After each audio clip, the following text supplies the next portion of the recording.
Our next speaker is going to be Jim Smucker. He is the CEO of Kime, and he's going to be speaking to us today about sustainable growth. Jim? Okay, great. Thank you so much. You're very welcome. Yeah. Thank you. Morning, everybody. You should have received a handout when you came in with just some of the points I want to talk about here this morning. So the goal is, how do we develop a discipline to focus on long-term strategy, balance short-term and long-term performance, and grow steadily and consistent from year to year? Very simply, thing to do, right, for all of us. So how not to grow? Let me give you two stories to start. So story of long-term, I'll call it underachievement. Family business that I know well, in the late stages of the second generation. It's constantly struggling for cash. It took over the company from the first generation, who left it in really good financial health. And the first generation grew the company over a 20-year period of time, and it grew out of earnings. In other words, it didn't borrow a lot. It would earn profits, it would then add to the business, and it largely paid for growth from profits. Second generation comes along and was somewhat critical of the previous generation's strategy, suggesting it grew too slow. It quickly embarked on a different philosophy of faster growth, leveraging the assets of the business with more debt to grow more quickly. Much of the debt and growth, however, occurred outside of the core business. So it was buying other things that weren't necessarily related to the core. Things are fine the first 5 or 6 years until an economic recession hits. During this time, to pay the debt service, what it owed to banks, it had to cut overall service levels and employee benefits. And for 30 years, this cycle continues, ups and downs. As times are good, okay. As things are worse in the economy, it has to cut things and cut some to the core. Also, operating revenue didn't grow so much over this time as well. So the overall quality of product for both customers and employees is on a downward trajectory. What's more, this third generation now is not sure they're interested because of the situation for the business. Second story, a story of fast, unsustainable growth. So you may know the name Peloton. So during the pandemic, Peloton, they make exercise bikes and treadmills, things like that. So during the pandemic, they had meteoric growth. They reacted to the surge in demand for their products with a furious effort to expand manufacturing and distribution. The company doubled revenues in 2020 and doubled them again in 2021. Can you imagine? In 2 years, they doubled twice. Predictably, the expansion pushed the company's supply chain way beyond its capabilities, which led to quality and customer service problems, which eventually they had to recall 125,000 treadmills. By 2022, Peloton lost all of the additional stock value it had gained during the height of the pandemic. The cooling of the pandemic fueled demand left the company with a bloated cost structure, and today, as you may well know, they're struggling to survive. So what's sustainable growth? And this is how I define it. The rate at which a company can grow while maintaining balance, using resources responsibly, staying financially healthy, scaling systems together, and supporting people and God's creation, so that success today doesn't come at the cost of tomorrow. So a few key elements of sustainable growth. First, financially sound. Growth is supported by profits, not just debt or short-term gains. Second, resource aware. It uses natural, human, and capital resources efficiently without depleting them, as in the case of the first example I gave. Sensibly scaled, and here was Peloton's main issues, where you have sales, production, logistics, administration, more scaling together. And this is our big challenge at Kime. This is a big challenge for many of us, right? We don't want to get things out of balance as we scale. Socially responsible. It benefits employees, customers, and communities rather than exploits them. And finally, future focus. Decisions made today don't limit future possibilities. They create them. So in short, sustainable growth for us isn't about just getting bigger. It's about getting stronger and lasting longer. So one of the things that Robbie and Karen Keim, our owners, we're a 114-year-old business, and they say they want to be in business another 100 years with the family. So I'm going to come back to that later. But that's something that we think a lot about at Keim. So what does some of the research say about growth? So 2 years ago when I did the keynote at this conference, I talked about this idea of the product life cycle curve. So you have on the left side, this applies to people, to companies, to products, to plants, to animals, whatever, almost anything, where you're born, growth is on the left axis, time is on the bottom, you grow, you get to a place of maturity, and you start to decline and eventually die. This is a pattern that repeats itself over and over again. And I hate to tell you, but almost 100% of companies die at some point, either through being sold, merging with someone else, or liquidating and going out of business.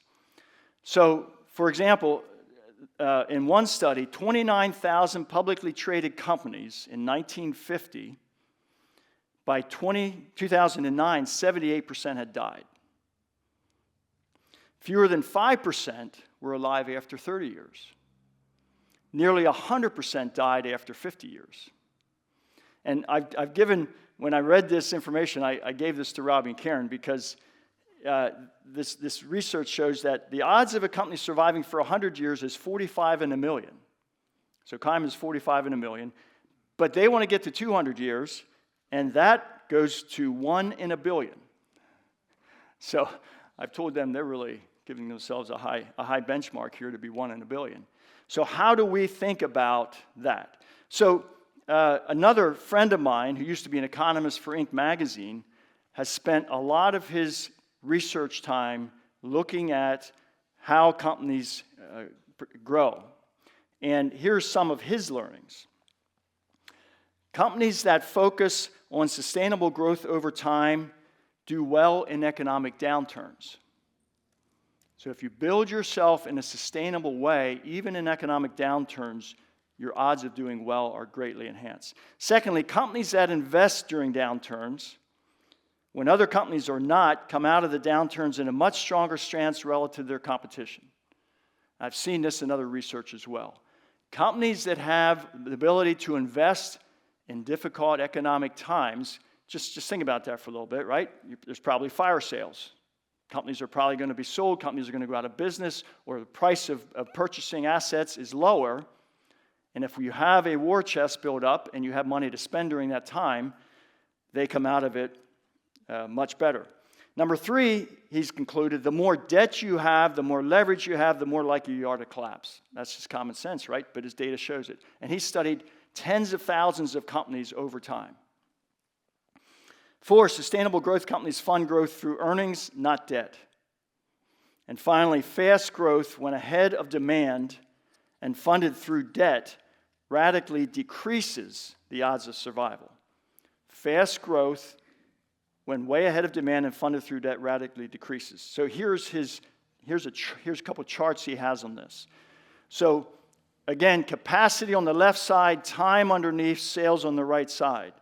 So the red line is your sales curve over time. Okay? And then the blue line is your capacity. So sometimes you're going to be under capacity as you grow. We all experience that, right? Sometimes you're going to be over capacity as well. Ups and downs of the economy, ups and downs of your product. But you see this line, it's pretty closely matched. Because as you grow out of your profits, that forces you to pace your growth and not get over your skis. So then his second chart shows what happens with debt-fueled growth. And this is what he's observed in companies over time. When you are, we borrow some money at Keim. I'm not saying we don't borrow money, but when it becomes dominated, when your growth becomes dominated through debt, which the first example of the company I gave you, the family business, that's what's happened there. So you got the debt, you tend to overspend or overdevelop capacity, and it doesn't match your sales as much. And then when there's a downturn, that's when the struggle happens. And so for him, by far his main conclusion is pace growth largely from profits over time. Be patient. And he has a number of examples of companies that are really disciplined in this and really patient, and how over a 20-year period of time they outgrow their peers, even though in the short run it seems like they're not growing as much. So at Keim, in your handout, I have there the 7 framing questions we think about, and I want to just go over them at this point. They're the ones in the middle there. 7 framing questions we think about when we think about growth. So, number 1, what are we obsessed with or focused on that drives strategy? So it's taken us a while to figure this out at Keim, but we think about in which markets do our capacities and our unique resources, our brand, our relationships, our reputation, and so on, provide us with a competitive advantage. So, we've come up with this line: a trusted manufacturer, distributed, and destination for building and woodworking needs. Now, when you think about Keim, when people think about Keim, what do they think about? They think about a 125,000 square foot store, right? People come in and they say, this is like the Cabela's of wood, okay? That's how we've thought about ourselves a lot over the years, as a retail store. Nothing on here says anything about retail.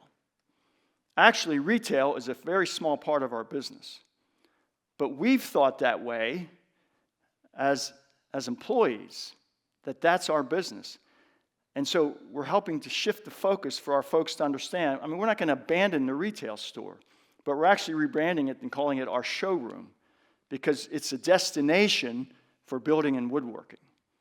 And so that shift in our minds it's a tough one that we're working at, but we're starting those conversations. But it's given us a focus. So, number 1, framing question: what are we obsessed with and focused on? It's distribution and manufacturing is our main focus. And that's really helping us understand our priorities going forward as we want to grow. Second framing question we think about: with what values do we want to grow? I'm reminded, when your values are clear, decision-making becomes easier. Not easy. I didn't say easy. Decision-making is always necessarily easy. But when our values are clear, decision-making is easier, because it answers a lot of questions for you already. So when I was interviewing for the job at Keim, in our mission statement, it talks about employees first. And so I really quizzed the family on that. Like, are you really serious about that? Because I'm really attracted to that. Because I believe, and many of you believe, we take care of our employees first and they take care of our customers. And they said they were very serious about that. And so that's really key, that we're, Robbie and Karen and I, our executive team, we're really united on that. We're clear about that. Of course, customers and community are a close second. For Robbie and Karen, stewardship and generosity are really big. Being good stewards of what they've been given as a 4th generation, being good stewards of the things that God has given us in our community is very important to them. And then generosity. We don't want to be in a position financially where we can't be generous. So that forces kind of that paced growth. That forces us to slow down and think, yeah, but it's not just about investing, but we want to be profitable and not be overextended so that we can be generous to employees in our community and to God's kingdom. And then the final one is the city on a hill idea. We talk about that a lot, and it's something as a community. We are a city on a hill as a community. People come to Holmes County in this area, and it feels different to them. And I'll talk a little bit more about this later and what the implications I think of are for us in the long term. So, number 2, what do we value? So we look through this when we talk about growth. Can we achieve these things with the growth ideas we might have? Number 3, what is our existing organizational capacity for growth? And, employee and team development is really coming to the fore for us. And this is something, when I look at Holmes County, and I look at the growth of our businesses here in the last number of years, developing talent in our employees and our teams, I think has to be about the top priority for all of us. I had breakfast the other morning with the president of Pomerane, Ann. I can't think of her last name right now. She's having a struggle recruiting doctors to this community. Housing is one of the issues. They have to be within 20 miles of the hospital if they're a doctor or a healthcare workers to be able to respond. 20 miles of 20 minutes of Pomeranian Hospital, housing for doctors, that they're used to. There's not much there. Amenities, things like that. So, now that's people coming from the outside. But for ourselves and for the development of our employees, what I talked with somebody a couple years ago, a local attorney, and he said, I foresee a time in the next 5 to 10 years where a number of Holmes County businesses are going to be sold to outsiders because there's not talent in the next generation to continue to build what the first generation has grown. A gap between, it's the talent. So if somebody starts a business, it grows, next generation comes along and not necessarily has the talent to now run that business that has grown. So, Robbie and Karen went outside to find myself, and I've brought in some other folks from the outside too on the senior team. And so, some of that's going to be necessary, but I would like to see a lot more of growth from within the community. And so we need to really be thinking about this not as individual businesses, but as a community. Secondly, the team part then, and this is where the quality of our relationships on our team, I think, is going to be correlated with our ability to grow into the future. And let me explain what I mean by that. My job, a lot of times, the president is supposed to be the smartest guy in the room. We're never the smartest guy in the room as leaders. The smartest person in the room is the collective intelligence of the group. Our job is to bring that out of everybody. And so, if as a leader you're always talking first, guess what? People aren't going to talk, right? They're not going to say what they think. And this is a struggle for me, okay? I have to learn to listen a lot better and allow others to talk. I want the intelligence of everybody in the room to come out in that meeting so that we have a better decision. Because I can only see partially. I can't see clearly what's going on. And to see opportunities with our customers and in the environment and in the economy, we need to make sure everybody's seeing, and what they're seeing is brought together to bear on decisions. So one of my fears is every day, 650 employees, that somebody out there every day is saying, if Smucker only knew this, he doesn't get it. That happens a lot, I'm sure. I don't want that. I want somebody has an idea, somebody makes an observation that there's on their team, there's a way for that to be brought out. And it shouldn't matter if Smucker knows it. Okay? It should matter if they know it and if their team knows it and we can respond to that. So that's what I mean by team development, where we're bringing out as leaders the best of our people, and we recognize that we only see partially, and we can't see everything. So capacity for growth. What is our target rate of growth? So we went back 15 years with Keim, and we threw out the Great Recession, and we threw out COVID, because Great Recession was a bad time, COVID was a great time. And we said, what was our average rate of growth? Because to me, that would say, what's our sustainable rate? We hadn't thought much about growth. We just grew organically at Keim.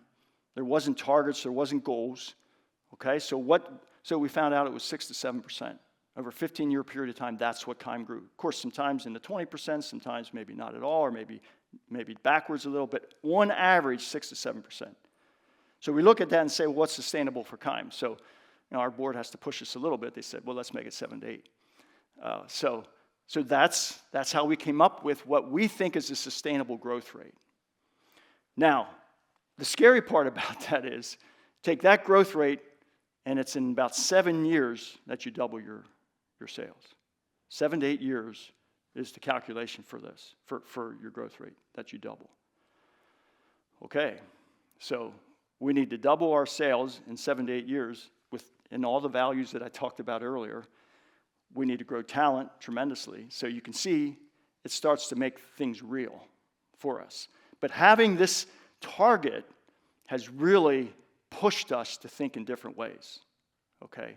and to start to plan out, what does that look like that next 7 to 8 years? What do we have to think of in terms of resources and talent, et cetera, okay? So it'd be interesting, for all of you to do that in your business. Just understand what's been your average growth rate over a period of time, and then project that forward. How do we want to grow? So I think there's basically 3 ways of growing: organically, scaling in what you're already doing, adjacent products or services. So you might buy, some products or services in your industry that you don't do at the time that might be, close or lateral to you. And then unrelated industries, just buying anything, that might be for sale that you want to do. Well, for us, we're choosing number 1 for the next number of years, scaling in our core market. So that focuses us. How do we want to grow? Well, we're not, you all that are owners of businesses, it's maybe not every week, but it's probably every other week I get a phone call or an email wanting us to buy something. And I know because of this, I can ignore it. I don't respond to calls. I don't respond to emails about this because we're clear. We're going to grow organically. What are the new sources of demand? I skipped one here.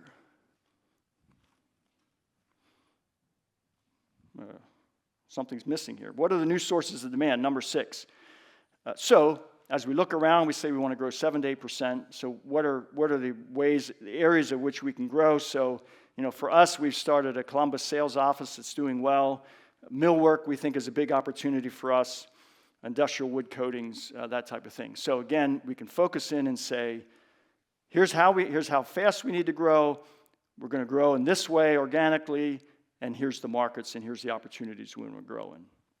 And then finally, number 7, how to organize the financial, human, organizational resources needed to grow. So I mentioned this earlier. It's IT, people, logistics, admin, sales, manufacturing. How do we scale this together? So we have groups of people thinking about manufacturing and logistics, our 2 core areas.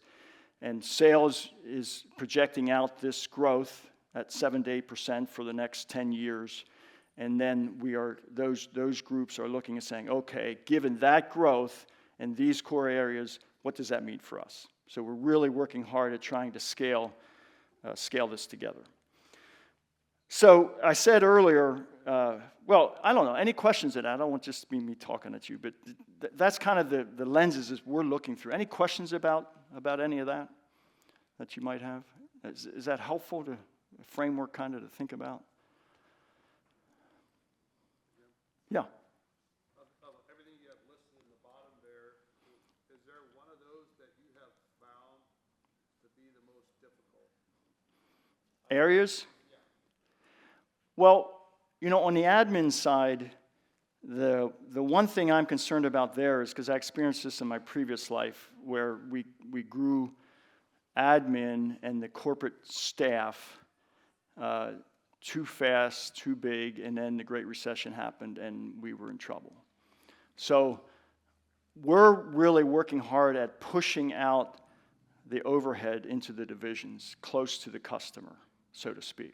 So IT, for example, we had a failed ERP installation in 2022, and one of the lessons we learned from that, so everybody looked to IT to do all the heavy lifting. And we completely turned that on its head for the install we just did in the beginning of August, which went amazingly well.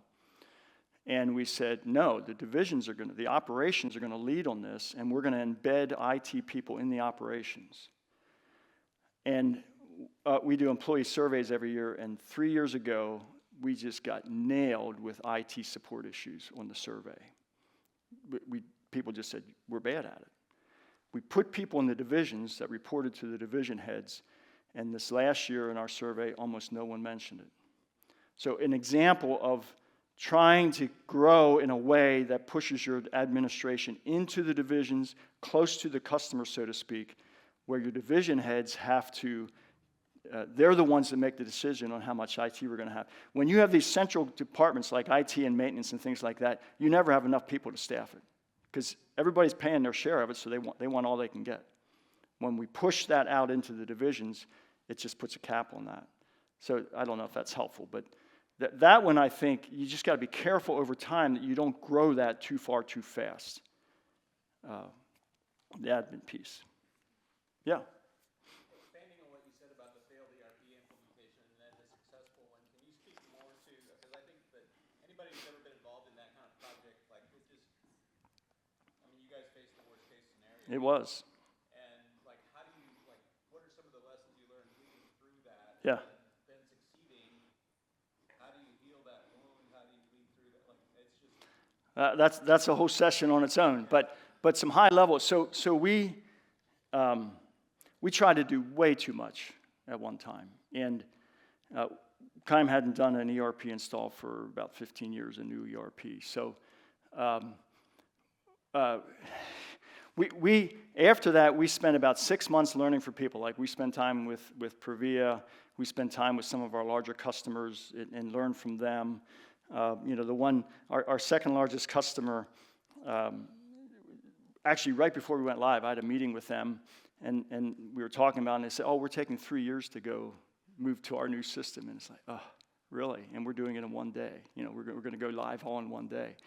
So we had 6 things we developed. We called it our theology of technology. 6 lessons we learned from other people and from ourselves. And we did it. I just meeting with my IT head yesterday, and we just kind of looked at each other and said, that thing we worked on, 3 or 4 years ago, that theology of technology, we just did it as how we said we were going to do it. One of the big things for us was in the process of leading up to the install, people weren't being honest. People in our management and executive teams would, one of the things in this community, people say, well, who am I to say? That's part of our humility, okay, as an Anabaptist people. Who am I to say? Well, you're the one to say. We need to hear from you. We very intentionally worked at individual and group development and group process where people are free to share the truth. When you're in a leadership role, we need to understand that people are not going to be honest with us just because we have the title. So we have to triangulate the truth. We have to go out and find different ways to understand and hear the truth. You just have to come to work each day as a leader and know you're not going to get the truth.